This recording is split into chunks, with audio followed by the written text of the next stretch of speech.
నమస్తే దీక్ష evening bulletin కి స్వాగతం. వార్తలోని వివరాల్లోకి వెళితే ఆంధ్రప్రదేశ్ శాసనసభ బడ్జెట్ సమావేశాలు 10వ రోజుకు చేరుకున్నాయి. ఈ రోజు సభ ప్రారంభం కాగానే సభాపతి చింతకాయల అయ్యన్న పాత్రుడు ప్రశ్నోత్తరాలను చేపట్టారు. సభ్యులు అడిగిన ప్రశ్నలకు ఆయా శాఖల మంత్రులు సమాధానమిచ్చారు.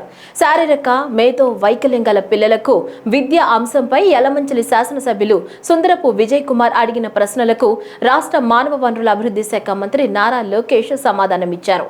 కేంద్ర ప్రభుత్వం రిహాబిలిటేషన్ కౌన్సిల్ ఆఫ్ ఇండియాను ఏర్పాటు చేసి 21 అంశాలలో ప్రత్యేక అవసరాలున్న వారికి గాను 9 అంశాల్లో ప్రత్యేక అవసరాలున్న చిన్నారులకు ప్రత్యేక తర్ఫీదు ఇవ్వాలని నిర్ణయించినట్లు తెలిపారు.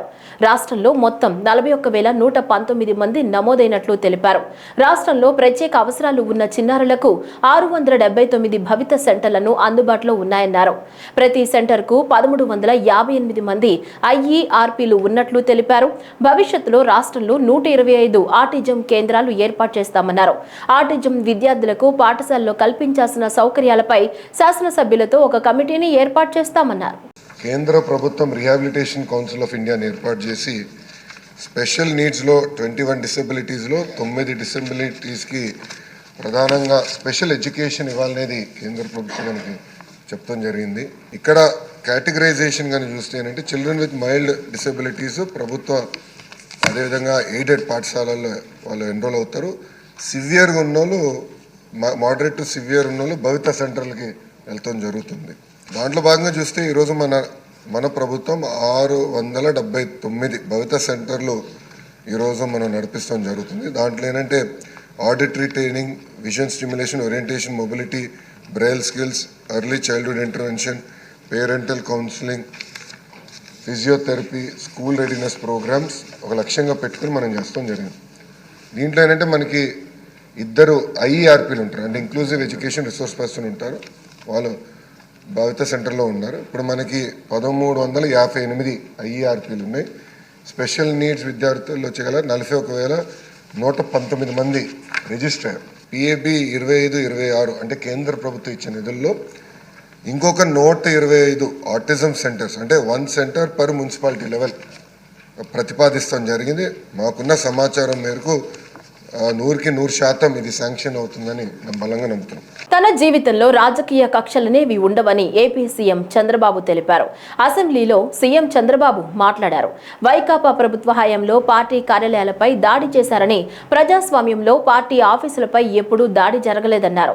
శాంతి భద్రతల సమస్యలు సృష్టిస్తే మాత్రం ఉపేక్షించనని వార్నింగ్ ఇచ్చారు. కొంతమంది గంజాయి డ్రగ్స్ కు అలవాటు పడుతున్నారని, గంజాయి డ్రగ్స్ పై ఉక్కుపాదం మోపామని అన్నారు. ఈగల్ అనే ప్రత్యేక వ్యవస్థను తీసుకొచ్చామని సీఎం స్పష్టం చేశారు. శాంతి భద్రతల విషయంలో డ్రోన్ల ద్వారా పెట్రోలింగ్ చేయిస్తున్నామన్నారు. నేరం రుజువైతే 2-3 నెలల్లోనే శిక్షలు పడేలా కార్యాచరణ రూపొందించామని, సైబర్ సెక్యూరిటీ విషయంలో కట్టుదిట్టమైన చర్యలను ప్రభుత్వం చేపట్టిందని, 26 జిల్లాల్లో సైబర్ పోలీస్ స్టేషన్లు ఏర్పాటు చేసి భద్రత కల్పించే ప్రయత్నం చేస్తున్నామని సీఎం తెలిపారు. ఈరోజు సోషల్ మీడియా మనం చూస్తున్నాం. విచ్చలవిడితనం వచ్చింది. క్యారెక్టర్ అసాసినేషన్ జరిగే పరిస్థితి వస్తుంది. ఆడబిడ్డలు తలెత్తుకొని తిరగలేని పరిస్థితి వస్తా ఉంది. ఇది మంచి సాంప్రదాయం కాదు. నాకు చాలా సంతోషం. అసెంబ్లీలో బూతులు లేవు.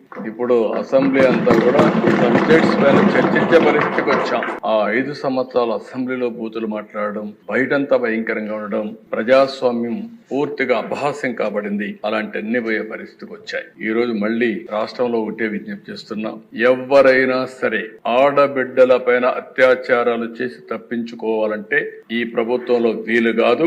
అదే చివరి రోజు అవుతుందని మరొకసారి హెచ్చరిస్తున్నాం. చాలా కఠినంగా చెప్తున్నాం. ఇంకా కొంతమంది అక్కడక్కడ చూస్తున్నారు, ఆకతాయిలు ఉన్నారు, ఇష్టానుసారంగా ప్రవర్తిస్తున్నారు. వారందరికీ కూడా ఒక మెసేజ్ పోవాల్సిన అవసరం ఉంది. నేను ఒకప్పుడు ఒక మెసేజ్ ఇచ్చాను. ఈ రాష్ట్రంలో లా అండ్ ఆర్డర్ మెయింటైన్ చేయాలి. తీవ్రవాద సమస్య పరిష్కారం కావాలి. మత విద్వేషాలు లేని రాష్ట్రంగా మత సామరస్యాన్ని పెంచాలి. ముఠా నాయకులందరినీ ఒకటే మెసేజ్ ఇచ్చాను. తరతరాలుగా మీరు ముఠాలకు పాటుపడుతున్నారు. కుటుంబాలు లేకుండా పోయే పరిస్థితి వస్తా ఉంది. ఇంక ఈ రాష్ట్రంలో జరగడానికి వీలు లేదని ఆ రోజు కూడా చాలా స్పష్టంగా కంట్రోల్ చేశాం. రౌడీలకు ఒక మెసేజ్ ఇచ్చాం. ఈ రాష్ట్రంలో రౌడీ అనేవాడు ఉండడానికి వీలు లేదు. ఈ రాష్ట్రం మీకు సహకరించదు. అలాంటి వాడు ఉంటే ఈ రాష్ట్రాల నుంచి పారిపోవడం బెటర్ అని చెప్పి కూడా హెచ్చరించా. ఇప్పుడు కూడా చెప్తున్నా, ఎవరైనా సరే రౌడీజం చేసి మళ్ళా తప్పించుకుంటామంటే అలాంటి వాళ్ళని ఎట్టి పరిస్థితుల్లో వదిలిపెట్టమని అసెంబ్లీ సాక్షిగా హెచ్చరిస్తున్నారని కూడా నంద్యాల జిల్లా ఆళ్లగడ్డ నియోజకవర్గంలోని సిరివెళ్ల రుద్రవరం మండలాల వారీగా తెలుగు గంగా కాలువ ప్రవహిస్తున్నప్పటికీ ఉప కాలువలు పంట కాలువలు లేకపోవడంతో వ్యవసాయ భూములకు సాగునీరు అందడం లేదనేది వాస్తవమేనని రాష్ట్ర జలవనరుల శాఖ మంత్రి డాక్టర్ నిమ్మల రామానాయుడు తెలిపారు. శాసనసభ ప్రశ్నోత్తరాల సమయంలో నంద్యాల జిల్లాలో తెలుగు గంగా కాలువ అంశంపై ఆళ్లగడ్డ శాసనసభ్యురాలు భూమా అఖిల ప్రియ అడిగిన ప్రశ్నకు మంత్రి సమాధానమిస్తూ 56,842 ఎకరాలకు నీరు అందాల్సి ఉండగా పూర్తి కాకపోవడంతో సమస్యలు తలెత్తుతున్నాయన్నారు. ఈ సమస్యలను త్వరలోనే పరిష్కరిస్తామని తెలిపారు. యాక్చువల్గా 56,842 ఎకరాలకి ఆలగడ్డ నియోజకవర్గంలో నీరు అందవలసినటువంటి స్థితిలో ఈ యొక్క 27% పనులు పూర్తి కాకపోవడం వల్ల ప్రస్తుతం మరి 24,852 ఎకరాలకి నీరు అందనటువంటి మాట వాస్తవమే అధ్యక్ష. ఎందుకంటే ఈ యొక్క 24,852 ఎకరాలకు కూడా డిస్ట్రిబ్యూషన్ సిస్టమ్ అనేది ఖచ్చితంగా డెవలప్ చేయవలసినటువంటి పరిస్థితి ఉంది అధ్యక్ష. అందుకే ఈరోజు మళ్ళీ మేము అధికారంలోకి వచ్చిన తర్వాత ఏదైతే ఇరిగేషన్ డిపార్ట్మెంట్ నుంచి ఈ యొక్క సిస్టమ్ మీద రివ్యూ చేసుకున్నప్పుడు మరి పర్టికులర్గా ఇంకా ఈ 24,852 ఎకరాలకి సాగునీరు అందించాలని అంటే ల్యాండ్ ఎక్విజిషన్కి సంబంధించి ఒక 15 ఎకరాల వరకు కూడా ఇంకా సేకరించవలసినటువంటి పరిస్థితి ఉంది అధ్యక్ష. అదేవిధంగా ఏదైతే మైనర్ కెనాల్స్కి సంబంధించి 1.7 కిలోమీటర్స్, అదేవిధంగా సబ్ మైనర్ కెనాల్స్ సంబంధించి 32.225 కిలోమీటర్లు, అంటే మొత్తంగా 33.925 కిలోమీటర్లు ఇంకా ఈ యొక్క మైనర్ అండ్ సబ్ మైనర్ కెనాల్స్ని ఇంకా తవ్వవలసి ఉంది. ఇంకా స్ట్రక్చర్స్ కూడా నిర్మాణం చేయవలసి ఉంది. అందుచేతే ఈ యొక్క 27% బ్యాలెన్స్ పనులు ఏవైతే ఉన్నాయో అవి పూర్తి చేస్తేనే 24,000 ఎకరాలకి సాగునీరు అందుతుంది. కాబట్టి గౌరవ మరి సభ్యులు చెప్పినటువంటి విధంగా మరి మేము కూడా దీని మీద ఎస్టిమేషన్స్ కూడా తయారు చేయమని బ్యాలెన్స్ పనుల కోసం సంబంధిత మా ఇంజనీరింగ్ అధికారులు కూడా ఆదేశించడం జరిగింది. మరి దగ్గర ఒక 100 కోట్ల రూపాయల వరకు కూడా ఈ బ్యాలెన్స్ పనులు పూర్తి అవ్వాలని అంటే అవసరం అవుతుందని చెప్పి ప్రాథమికంగా వాళ్ళు కూడా మరి ఎస్టిమేషన్స్ తయారు చేయడం జరుగుతుంది అధ్యక్ష. మరి ఈ ఎస్టిమేషన్స్ని తొందరలోనే ఫైనాన్స్ డిపార్ట్మెంట్కి పంపించి ఆ ఫైనాన్స్ శాఖ అనుమతులు వచ్చిన వెంటనే ఈ పనులు చేపడతామని చెప్పేసి మీ ద్వారా గౌరవ సభ్యులకు కూడా తెలియజేసుకుంటూ, అదేవిధంగా ఇంకా ఏదో అహోబిలం సంబంధించినటువంటి ఎస్టిమేషన్స్ కానీ, అదేవిధంగా కేసీ కెనాల్కి సంబంధించిన ఆక్రమణలకు సంబంధించినటువంటి విషయాలు ఏవైతే గౌరవ సభ్యులు చెప్పారో వాటి మీద కూడా దృష్టి పెట్టి ఆ పనులు కూడా క్లియర్ చేస్తామని చెప్పి కూడా మరి మీ ద్వారా కూడా ఈ సందర్భంగా మరొకసారి తెలియజేసుకుంటూ, అదేవిధంగా ఆంధ్రప్రదేశ్ ప్రాచీన పత్ర భాండాగారానికి పూర్వ వైభవం తీసుకొస్తామని రాష్ట్ర మానవ వనరుల అభివృద్ధి శాఖ మంత్రి నారా లోకేష్ తెలిపారు. శాసనసభ ప్రశ్నోత్తరాల సమయంలో పూర్వపు ఆంధ్రప్రదేశ్ ప్రాచీన పత్ర భాండాగారం అంశంపై అవనిగడ్డ శాసనసభ్యులు మండలి బుద్ధ ప్రసాద్ అడిగిన ప్రశ్నలకు మంత్రి సమాధానమిచ్చారు. ఆంధ్రప్రదేశ్ పునర్వ్యవస్థీకరణ తరువాత 1769 నుంచి 1953 వరకు ఆంధ్ర రాష్ట్రానికి సంబంధించిన రికార్డులు రాష్ట్రానికి వచ్చాయని తెలిపారు. 2 కాపీలు ఉన్న రికార్డుల్లో ఒక కాపీ పూర్తిగా రాష్ట్రానికి అప్పగించారని పేర్కొన్నారు. అయితే ఒక కాపీ ఉన్న అంశాలపై ఆంధ్రప్రదేశ్, తెలంగాణ అధికారులు చర్చిస్తున్నట్లు తెలిపారు. ఇందుకు సంబంధించి బడ్జెట్లో నిధులు కేటాయించామని, అవసరమైతే కార్పొరేట్ సామాజిక బాధ్యత కింద నిధులు సేకరిస్తామని తెలిపారు. రాజధాని అమరావతిలో సెంట్రల్ లైబ్రరీ ఏర్పాటు చేసేందుకు కృషి చేస్తున్నామన్నారు. 1769 నుంచి 1953 వరకు ఆంధ్ర రాష్ట్రానికి సంబంధించిన రికార్డ్స్ అని మనకు వస్తూ జరిగింది. 15 కేటగిరీ రికార్డులు ఉంటే దాంట్లో 7 కేటగిరీలు మనకి ఇస్తాం కూడా జరిగింది అధ్యక్ష. ఎక్కడైతే 2 కాపీలు ఉన్నాయో ఒక కాపీ మనకి ఇచ్చేశారు. ఎక్కడైతే ఒకే ఒక్క కాపీ ఉందో అది ఇరు రాష్ట్రాలు కూర్చుని, అధికారులు కూర్చుని అది ఎట్లా విభజించాలనే దానిపైన ఇంకా కొంచెం డిస్కషన్ జరగాల్సిన అవసరం ఉంది. అది మనం తీసుకుని డిజిటల్ కాపీ వాళ్ళకి ఇస్తామా, లేదంటే వాళ్ళు తీసుకుని మనకి డిజిటల్ కాపీ ఇస్తారని దానిపైన ఇంకా కొంచెం చాలా వర్క్ చేయాల్సిన అవసరం ఉంది అధ్యక్ష. అంతేకాకుండా అధ్యక్ష, నేను ఎవరో సభ్యులు అడిగారు అధ్యక్ష, మన బడ్జెట్లో కూడా అడిగాము, పోరాడాం, నిధులు కేటాయించుకున్నాం. నేను అదే సెక్రటరీ గారు కూడా నేను చెప్పాను, ఇది చాలా సీరియస్గా తీసుకోవాల్సిన అవసరం ఉంది. అవసరమైతే సిఎస్ఆర్ నిధులు తీసుకొచ్చే బాధ్యత నేను తీసుకుంటాను. మళ్ళీ పూర్వ వైభవం మళ్ళీ తీసుకొద్దామని గౌరవ మన సెక్రటరీ గారు కూడా నేను తెలుపుతాం జరిగింది అధ్యక్ష. దీంట్లో అధ్యక్ష డిజిటైజేషన్ కూడా మనం పెద్ద ఎత్తున చేపట్టాల్సిన అవసరం ఉంది. ఇప్పుడు మనం చూస్తే అధ్యక్ష రెంటెడ్ ప్రిమిసెస్ అంటే ఒక టెంపరీ భవనాల్లో మనం ఏర్పాటు చేసుకుని 24,347 స్క్వేర్ ఫీట్ భవనంలో ఇది ఏర్పాటు చేస్తాం జరిగింది. అక్కడనే మొత్తం ఈ రికార్డ్స్ అన్ని కూడా మెయింటైన్ చేస్తాం జరుగుతుంది అధ్యక్ష. నేను మంత్రి అయిన తర్వాత గౌరవ ముఖ్యమంత్రి గారు నేను అడిగాను, మనకి సెంట్రల్ లైబ్రరీ లేదు, సో రాజధాని ప్రాంతంలో సెంట్రల్ లైబ్రరీ ఏర్పాటు చేసేదానికి భూమి కేటాయించాలని గౌరవ ముఖ్యమంత్రి గారిని కోరాను. గౌరవ మంత్రి నారాయణ గారు కూడా ఇక్కడ ఉన్నారు కనుక ముఖ్యమంత్రి గారు ఒప్పుకున్నారు, నారాయణ సార్ కూడా ఒప్పుకున్నారు. దానికి అక్కడనే సెంట్రల్ లైబ్రరీలోనే ఆర్కేస్ కూడా సెపరేట్ ఫోకస్ పెడతాం జరుగుతుంది అధ్యక్ష. 2028 నాటికి రాజధాని అమరావతి నిర్మాణం పూర్తి చేస్తామని రాష్ట్ర పురపాలక శాఖ మంత్రి పి నారాయణ తెలిపారు. శాసనసభ ప్రశ్నోత్తరాల సమయంలో రాజధాని అమరావతి అంశంపై విజయవాడ పశ్చిమ శాసనసభ్యులు యలమంచిలి సత్యనారాయణ చౌదరి అడిగిన ప్రశ్నకు మంత్రి సమాధానమిస్తూ రాజధానికి 64,721 కోట్ల రూపాయల వ్యయం అవుతుందన్నారు. అభివృద్ధి చేసి ప్లాట్లను రైతులకు అప్పగిస్తామన్నారు. చంద్రబాబు నాయుడుపై నమ్మకంతో రైతులు భూములిచ్చారన్నారు. గత ప్రభుత్వం రాజధాని అంశంపై ప్రజలను అయోమయానికి గురి చేసిందన్నారు. దేశంలోనే తొలి 5 అగ్ర రాజధానుల్లో అమరావతి ఉండాలని ఆకాంక్షిస్తున్నట్లు తెలిపారు. రాజధానిలో ప్రధాన రోడ్లను 2 ఏళ్లలో పూర్తి చేస్తామన్నారు. 2015 జనవరి 1 ల్యాండ్ పుల్లింగ్ నోటిఫికేషన్ ఇచ్చాం అధ్యక్ష. 2015 ఫిబ్రవరి 28వ తేదీ అర్ధరాత్రి అంటే 58 రోజుల్లో ఒక్కటంటే ఒక్క లిటిగేషన్ కూడా లేకుండా 34,000 ఎకరాలు ముఖ్యమంత్రి గారి మీద నమ్మకంతో రైతులు ఇచ్చారు. అంటే ఇక్కడ మంచి రాజధాని కడతారు, వాళ్ళ యొక్క భూములకు కూడా విలువ వస్తుంది అనేదంతా. కానీ గత ప్రభుత్వం దాన్ని నిర్వహణ చేసి మొత్తం స్పాయిల్ చేసిన విషయం వాస్తవం అధ్యక్ష. అందుకనే ఈ ప్రభుత్వం రాగానే వెంటనే రాజధాని నిర్మిస్తారని ముఖ్యమంత్రి గారు చెప్పటం, దాని మీద ఉన్న అనేక హర్డిల్స్ దాదాపు ఈ 7 నెలలు 8 నెలలు ఆ హర్డిల్స్ అన్ని ఓవర్కమ్ అయ్యి ఈరోజు యాక్చువల్గా టెండర్లన్నీ పిలిచాం అధ్యక్ష. వారు అడిగిన దాంట్లో యాక్చువల్గా ఏంటంటే మొదటి పరిస్థితులు ఇంకా డీటెయిల్గా చెప్పాలంటే వరల్డ్ బ్యాంకు ఏడీబీ బ్యాంకు 13,400 కోట్లు యాక్చువల్గా శాంక్షన్ చేసింది అధ్యక్ష. కేఎఫ్డబ్ల్యూ బ్యాంకు 5,000 కోట్లు ఇవ్వడానికి ముందు వచ్చింది. పబ్లిక్ సెక్టర్ కంపెనీస్ హట్కో 11,000 కోట్లు ఓకే చేసింది. స్టేట్ గవర్నమెంట్ నుంచి లెటర్ కూడా నేను వెళ్ళిపోయింది అధ్యక్ష. రేపు ఎల్లుండే వాళ్ళు వచ్చి అగ్రిమెంట్ కూడా చేస్తారు. సెంట్రల్ గవర్నమెంట్ గ్రాంట్ కింద 1,560 crores ఇస్తుంది అధ్యక్ష. అది కాకుండా ల్యాండ్స్ మార్టిగేజ్ చేయటం, లీజు అమ్మటం వల్ల బ్యాలెన్స్ అమౌంట్ తీసుకోవటం, నేషనల్ మరియు ఇంటర్నేషనల్ మార్కెట్లో తక్కువ రేట్ ఆఫ్ ఇంట్రెస్ట్కి లోన్స్కి ప్రయత్నిస్తున్నాం అధ్యక్ష. ఆ విధంగా యాక్చువల్గా డిఫరెంట్ ఏజెన్సీస్ నుంచి ఈ యొక్క అమరావతి క్యాపిటల్ సిటీ కంప్లీట్ చేయడానికి తీసుకుంటాం అధ్యక్ష. ఇది 3 సంవత్సరాల్లో కంప్లీట్ చేయడానికి ప్లాన్ చేసాం. ఆ విధంగా టెండర్లు కూడా పిలిచాము. ట్రంక్ రోడ్స్ అంటే మెయిన్ రోడ్స్ ఉంటాయి అధ్యక్ష. 165 మీటర్లు 165 అడుగుల వెడల్పు, 185 అడుగుల వెడల్పు రోడ్స్ ఉంటాయి. అవి 2 సంవత్సరాలు పూర్తవుతాయి అధ్యక్ష, మెయిన్ రోడ్స్. రాష్ట్రంలో అపరిష్కృతంగా ఉన్న అంగన్వాడీ భవనాలను పూర్తి చేస్తామని రాష్ట్ర మహిళా శిశు సంక్షేమ శాఖ మంత్రి గుమ్మిడి సంధ్యారాణి తెలిపారు. శాసనసభ ప్రశ్నోత్తరాల సమయంలో అంగన్వాడీ భవనాలపై పలువురు సభ్యులు అడిగిన ప్రశ్నలకు మంత్రి సమాధానం ఇచ్చారు.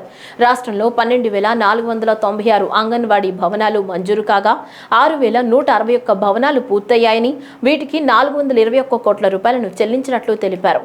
ఇక 3,154 కేంద్రాల్లో పనులు వివిధ దశల్లో ఉన్నాయని, 3,100 భవనాల నిర్మాణాలను ప్రారంభించాల్సి ఉందని తెలిపారు. నిధులు విడుదల కాగానే వాటిని కూడా పూర్తి చేస్తామని తెలిపారు.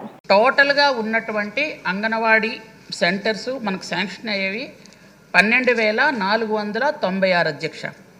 అయితే అవి 6,161 పూర్తయ్యాయి అధ్యక్ష. వాటికి పేమెంట్ కూడా అయిపోయింది అధ్యక్ష. 421 కోట్ల రూపాయలు పేమెంట్ చేశాం అధ్యక్ష. అలాగే 3,154 అంగన్వాడీ సెంటర్స్లో వివిధ దశల్లో ఉన్నాయి అధ్యక్ష. వాటికి ఇప్పటికీ 111 కోట్లు పేమెంట్ చేశాం అధ్యక్ష. ఇంకా బిల్లులు అయితే పెండింగ్లో ఉన్నాయి అధ్యక్ష. అలాగే 3,181 ఇంకా స్టార్ట్ చేయలేదు అధ్యక్ష. వివిధ కారణాల వల్ల, అక్కడ స్థలం లేకపోవడమో లేకపోతే ఏదో కారణాల వల్ల శాంక్షన్ కాలేదు అధ్యక్ష. అయితే ఏవైతే 6,161 మనం పూర్తి చేశామో వాటికి 421 కోట్లు మనం ఎప్పుడైతే చెల్లించామో వాటికి ఏంటంటే అధ్యక్ష అవి ఎంజీఎన్ఆర్ఎస్జిఎస్ కింద శాంక్షన్ అయ్యాయి అధ్యక్ష. వాటికి ఎంజీఎన్ఆర్ఎస్జిఎస్లో 5 లక్షలు ఇస్తే మా డిపార్ట్మెంట్ 2 లక్షలు ఇచ్చాం అధ్యక్ష. 7 లక్షలతో అంగన్వాడీ బిల్డింగ్ 14-15లో శాంక్షను, 15-16, 16-17 అధ్యక్ష.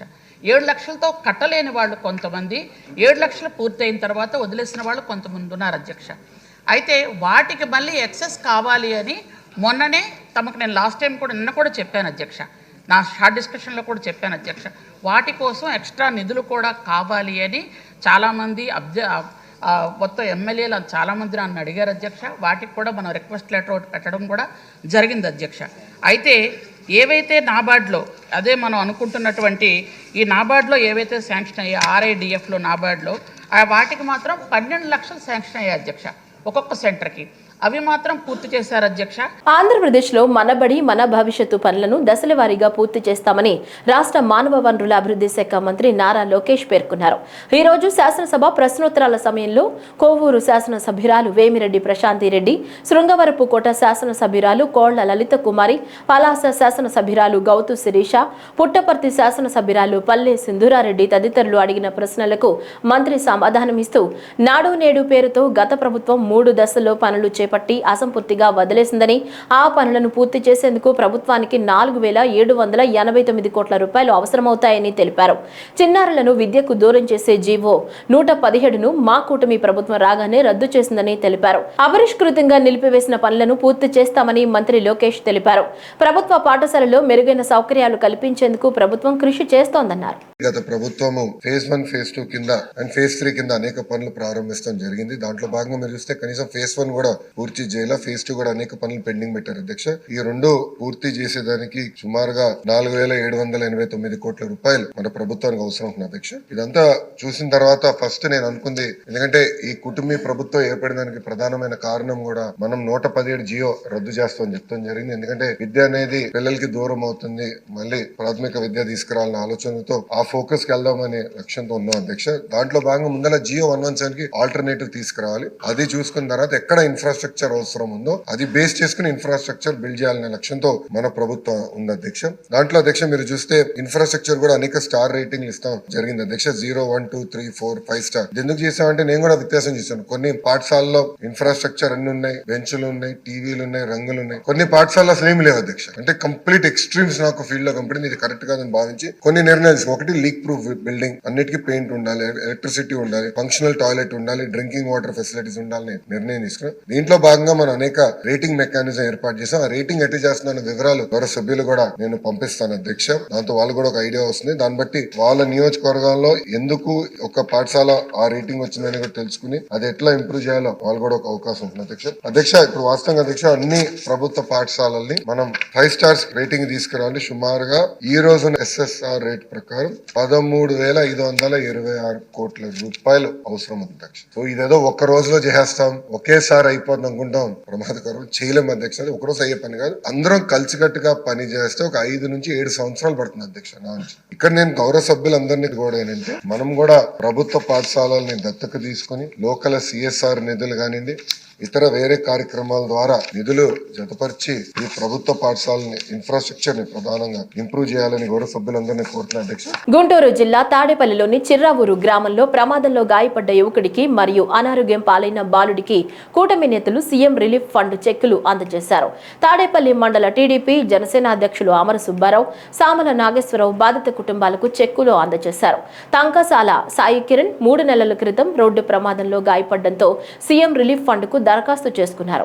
దీంతో కిరణ్ కుటుంబానికి సీఎం రిలీఫ్ ఫండ్ 5,75,762 రూపాయల చెక్కును అందజేశారు. అలానే పరిమిశెట్టి నాగబాబు అనే బాలుడు అనారోగ్యం బారిన పడ్డంతో అతనికి 46,962 రూపాయలు మంజూరైన చెక్కు అందజేశారు. ఈ సందర్భంగా మాట్లాడుతూ రాష్ట్ర ప్రజలకు CM Nara Chandrababu Naidu, deputy CM Pawan Kalyan, Mangalagiri MLA IT విద్యాశాఖ మంత్రి నారా లోకేష్ అండగా ఉంటామని హామీ ఇచ్చారు. కష్టాల్లో ఉన్న ప్రజల కోసం సీఎం సహాయ నిధితో ప్రజలను ఆదుకుంటున్నారు. ప్రజల కోసం ఎల్లప్పుడూ కూటమి ప్రభుత్వం అండగా ఉంటుందని తెలిపారు. ఈ కార్యక్రమంలో నాయకులు పాల్గొన్నారు. ఈ రోజున తాడేపల్లి మండలం సిరావూరు గ్రామంలో సీఎం రిలీఫ్ ఫండ్ చెక్కులు 2 కుటుంబాలకు అందజేయడం జరిగింది.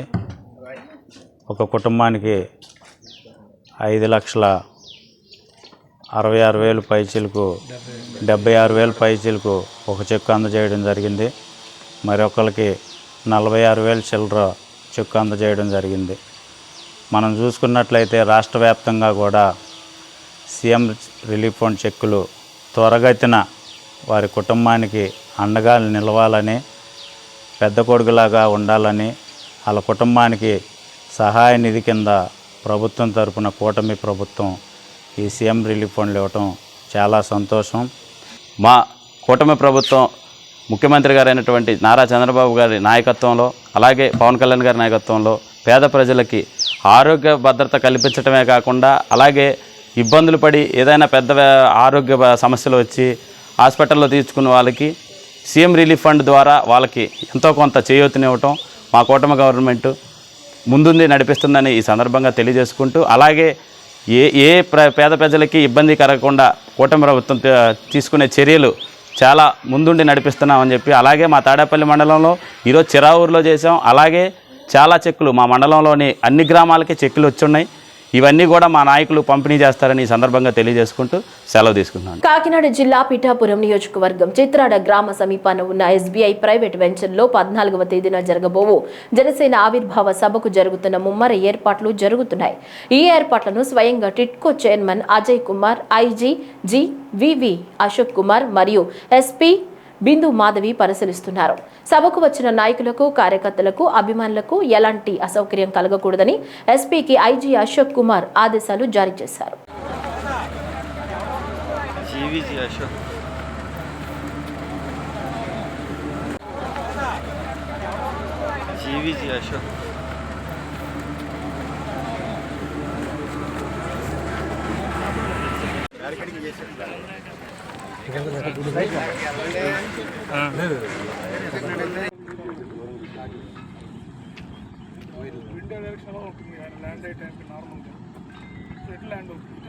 ఏప్రిల్ 6వ తేదీన శ్రీరామనవమి పండుగ సందర్భంగా భారీ శోభాయాత్ర శ్రీరామయాత్రకు రావాలని సోమవారం ఉత్సవ కమిటీ సభ్యులు కేంద్ర సహాయ మంత్రి పెమ్మసాని చంద్రశేఖర్ని కలిసి ఆహ్వాన పత్రికను అందజేశారు. ఉత్సవ కమిటీ సభ్యులు మాట్లాడుతూ, హిందువులంతా కలిసి శోభాయాత్రను నిర్వహిస్తున్నామని, రాముల వారి అనుగ్రహం నగర ప్రజలకు ఎల్లవేళలా తోడుండాలని ఆకాంక్షిస్తున్నామని తెలిపారు. కార్మికుల భద్రతకు ప్రభుత్వం అధిక ప్రాధాన్యత ఇస్తోందని రాష్ట్ర కార్మిక శాఖ మంత్రి వాసంశెట్టి సుభాష్ అన్నారు. 54వ జాతీయ భద్రతా వారోత్సవాల ముగింపు సందర్భంగా విజయవాడలో ఏర్పాటు చేసిన భారీ ర్యాలీని ఎన్టీఆర్ జిల్లా కలెక్టర్ లక్ష్మీషాతో కలిసి మంత్రి ప్రారంభించారు. ఈ సందర్భంగా వారు మాట్లాడుతూ, పరిశ్రమలకు ప్రభుత్వం అన్ని విధాలా సహకరిస్తుందన్నారు. కార్మికుల భద్రత పట్ల యాజమాన్యాలు బాధ్యతగా వ్యవహరించాలని సూచించారు. రాష్ట్రంలో కార్మికులకు మెరుగైన వైద్య సేవలు అందించేందుకు అవసరమైన అన్ని చర్యలు తీసుకుంటున్నట్లు తెలిపారు. ఉద్యోగులు, కార్మికులు భద్రతా నిబంధనల్ని ఖచ్చితంగా పాటించాలని జిల్లా కలెక్టర్ లక్ష్మీషా తెలిపారు. మనం ఖచ్చితంగా మన కుటుంబానికి మనం ఎవరు బతికినా మన కుటుంబం కోసం, మన పిల్లల కోసం బ్రతుకుతాం. దయచేసి మీరు అర్థం చేసుకోవాల్సింది ఒకటే, మనలాగా మన పిల్లల్ని ఎవరో చూసుకోరండి. కుటుంబం పెద్ద లేకపోతే ఆ కుటుంబం అస్తవ్యస్తం.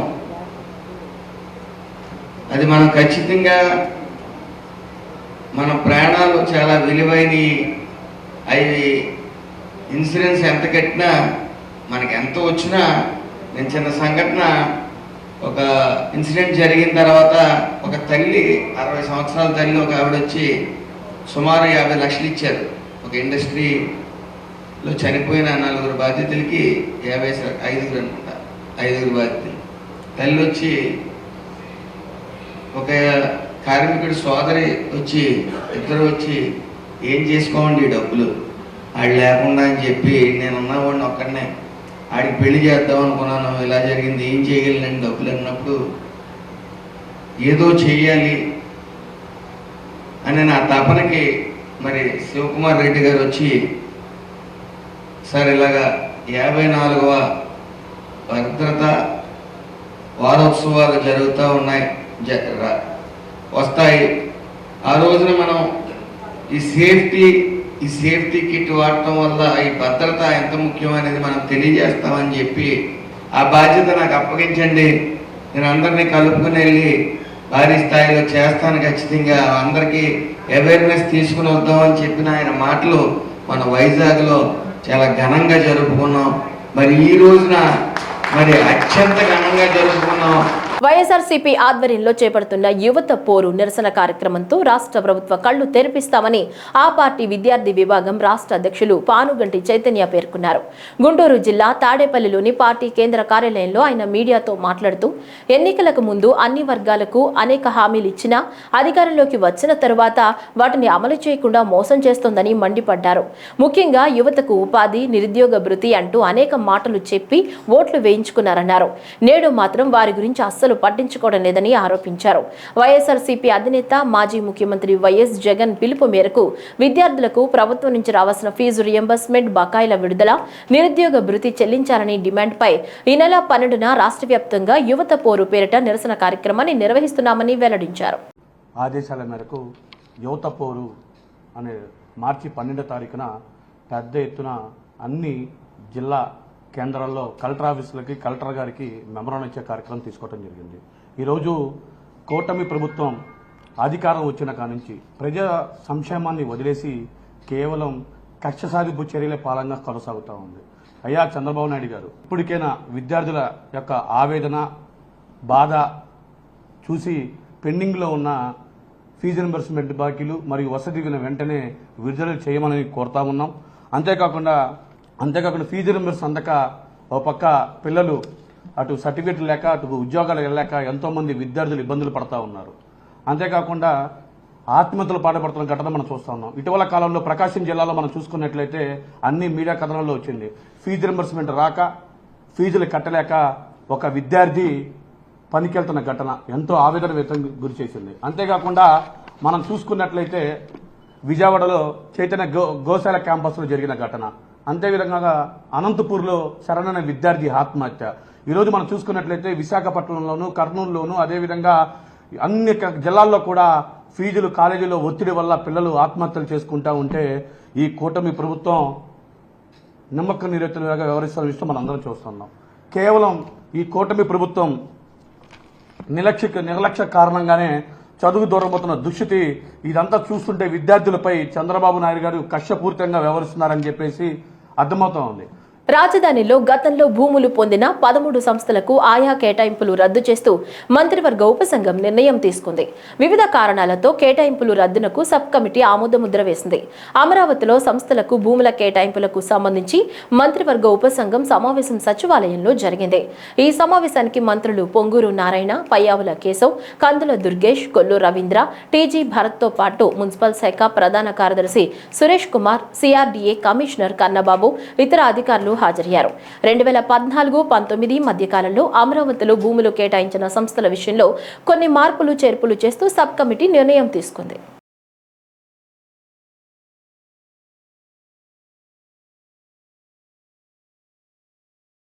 రాష్ట్రంలో అసంపూర్తిగా ఉన్న ఇళ్ల నిర్మాణాలకు 3,300 కోట్ల రూపాయలను విడుదల చేసేందుకు ప్రభుత్వం నిర్ణయించింది. మొత్తం 6,16,000 మందికి నిధులు అందనున్నాయని, ఈ మేరకు ఉత్తర్వులను జారీ చేసినట్లు రాష్ట్ర గృహ నిర్మాణ, సమాచార, పౌర సంబంధాల శాఖ మంత్రి కొలుసు పార్థసారథి ఒక ప్రకటనలో తెలిపారు. ఇప్పటికే గృహాలను మంజూరు చేసిన లబ్ధిదారులకు ఈ అదనపు ఆర్థిక సహాయం వర్తిస్తుందన్నారు. దీనికి తోడు స్వయం సహాయక బృందాల సభ్యులకు 0 వడ్డీపై 35,000 వరకు రుణ సౌకర్యాన్ని కల్పించడం జరుగుతుందన్నారు. పశ్చిమ గోదావరి జిల్లా పాలకొల్లు పట్టణంలో అభివృద్ధి పనులతో పాటు రానున్న వేసవిలో తాగునీటి ఎద్దడి నివారణపై తీసుకోవాల్సిన చర్యలపై అధికారులతో చర్చించామని రాష్ట్ర జలవనరుల శాఖ మంత్రి డాక్టర్ నిమ్మల రామానాయుడు తెలిపారు. పాలకొల్లులో మంత్రి మాట్లాడుతూ మున్సిపాలిటీ అభివృద్ధి పనుల్లో జాప్యం జరిగినా, నాణ్యతా ప్రమాణాలు లోపించినా ఉపేక్షించేది లేదని స్పష్టం చేశారు. అలాంటి వారిపై చర్యలు తీసుకుంటామన్నారు. వచ్చే ఏడాది జూన్ నాటికి ఎన్టీఆర్ టిడ్కో గృహాలను పూర్తి చేసి లబ్ధిదారులకు అప్పగించేలా ముందుకెళ్తున్నామని మంత్రి నిమ్మల వివరించారు. పాలకొల్లు మున్సిపల్ కి సంబంధించినటువంటి పనుల నిమిత్తం తెలుగుదేశం, జనసేన, బీజేపీ ప్రజాప్రతినిధులకు సంబంధించి ఈరోజు అధికారులతో కూడా ఒక రివ్యూ కూడా నేను నిర్వహించడం జరిగింది. ఏదైతే అంబేద్కర్ భవన్ దగ్గర నుంచి, ఎందుకంటే ఎంతో కష్టపడి మేము నిర్మాణం చేస్తే గత 5 సంవత్సరాల్లో కనీసం రంగులు వేయడం కూడా మానేసినటువంటి ప్రభుత్వం గత ప్రభుత్వం మళ్ళీ అంబేద్కర్ భవన్కి మళ్ళీ పూర్వపు వైభవం తీసుకొచ్చేటువంటి విధంగా పనులు ప్రారంభించడం దగ్గర నుండి, ఏదైతే గౌడ సెట్టిబల్జీ భవనంకి ఆల్రెడీ 3 కోట్ల రూపాయల నిధులు మంజూరు చేశాం, వాటిని టెండర్ల ప్రక్రియ దగ్గర నుంచి, ఏదైతే ముస్లిం షాదీఖానా పనుల నిమిత్తం దగ్గర నుండి అదేవిధంగా పర్టికులర్గా మరి వెంకట్రాజు గుప్తా ఎన్టీఆర్ కళాక్షేత్రం, నారా చంద్రబాబు నాయుడు ఉద్యానవనం, అబ్దుల్ కలాం హెల్త్ పార్క్, కైలాస వనం ఏదైతే బరిల్ గ్రౌండ్ ఉందో మరి వీటి అభివృద్ధి పనులను కూడా ఈరోజు సమీక్షించడం జరిగింది. దీంతో పాటుగా ఏదైతే క్రిస్టియన్ బరిల్ గ్రౌండ్ 27వ వార్డులో ఉందో ఆ పనులను కూడా త్వరితగతంగా దానికి సంబంధించిన సర్వే పూర్తి చేసి ఆ డిజైన్స్ని కూడా ఏజెన్సీని కూడా ఫిక్స్ చేయమని చెప్పేసి కూడా అధికారులకు ఆదేశాలు ఇచ్చి ఈ పనులన్నింటినీ కూడా టెండర్ల దశలు ఏవైతే ఉన్నాయో అవన్నీ కూడా పూర్తి చేయాలని చెప్పి కోరుతూ మరీ పర్టికులర్గా ఏదైతే టిట్కో ఇళ్ళు ఏదైతే ఉన్నాయో ఆ పనులను కూడా వేగవంతం చేసి రేపు జూన్ కల్లా మరి నారాయణ గారు కూడా చంద్రబాబు నాయుడు గారు కూడా హామీ ఇచ్చారు. రేపు జూన్ కల్లా ఆ యొక్క టిట్కో ఇళ్ళు మ్యాక్సిమం పూర్తి చేసి ఆ యొక్క లబ్ధిదారులు ఎవరైతే ఉన్నారో వాళ్ళకి అందజేయాలని ఏదైతే చెప్పారో ఆ లక్ష్యం అనుగుణంగా ఆ పనులు కూడా పూర్తి చేసేటువంటి విధంగా ఆ టిట్కో అదేవిధంగా L&T అధికారులతో కూడా ఈరోజు రివ్యూ చేసి వాళ్ళకు కూడా ఒక వర్క్ షెడ్యూల్ ఇచ్చాం. ఆచార్య నాగార్జున విశ్వవిద్యాలయంలో BEd ప్రశ్నాపత్రం లీకేజ్ వ్యవహారంలో నిందితులను పెదకాకాని పోలీసులు అరెస్టు చేశారు. ఎస్పీ సతీష్ కుమార్ తన కార్యాలయంలో నిందితులను మీడియా ముందు ప్రవేశపెట్టి వివరాలు వెల్లడించారు. వివేకానంద కళాశాల కరెస్పాండెంట్ A1 రఫీ, A2, A3గా ఉన్న నిందితులు సురేష్ స్వర్ణరాజ్తో కలిసి క్వశ్చన్ పేపర్ని సామాజిక మాధ్యమాల ద్వారా లీక్ చేశారన్నారు. ఈ కేసులో 10 మందిని అరెస్టు చేశామన్నారు.